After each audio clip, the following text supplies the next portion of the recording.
Hi, Chris. I just found out I've got a fellow brother here. I'm also in the fire service. I've had some motivation to get up here today. Thank you, Devin and Andrew, because I was not wanting to completely lose it in front of you guys from my story. And it's like so many other people that are here today. My name's Jared Middleton. I'm from North Texas, about 30 minutes north of Dallas. I have a background in emergency medicine. I'm also a paramedic, and I'm also a captain in the fire department. And my wife is also a PA in the emergency room for Dallas Children's big hospital.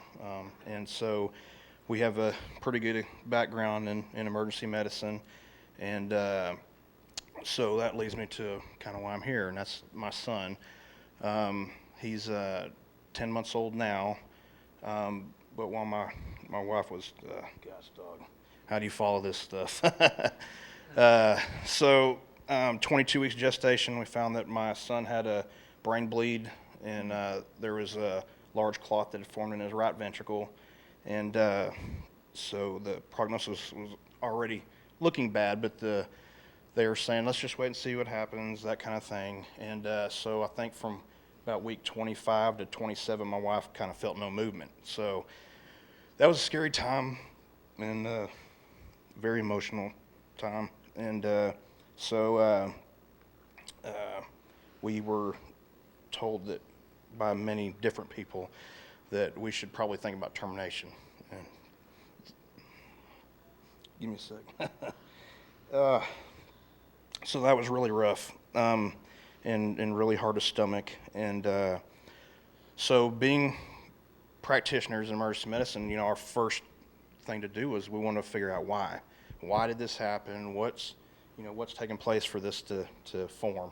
So we did lots and lots of testing. I think we did about $10,000 or $12,000 worth of testing.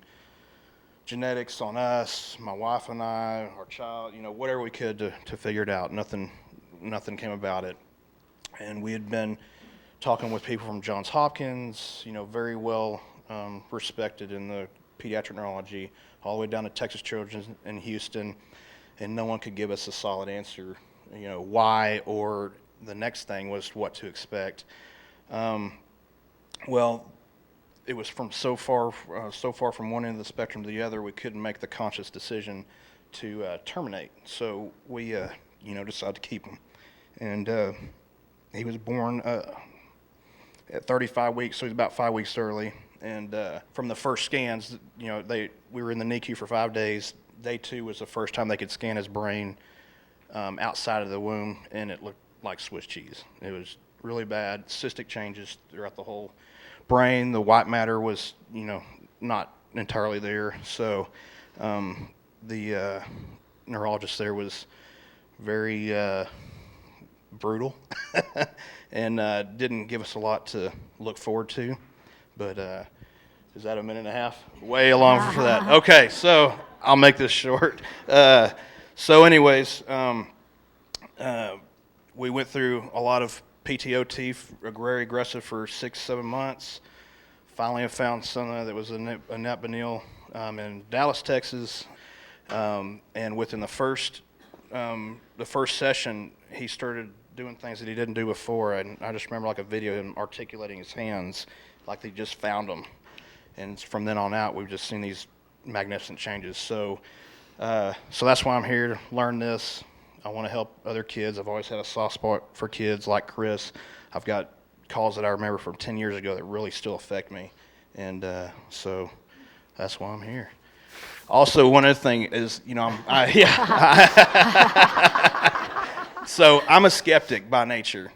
And so, I have to really be shown something to really change me. And I can tell you with conviction that this works.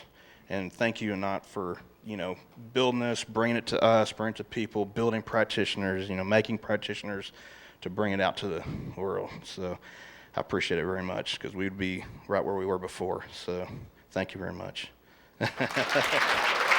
Where's Bretta? I need a hug still. Oh, hug. Oh.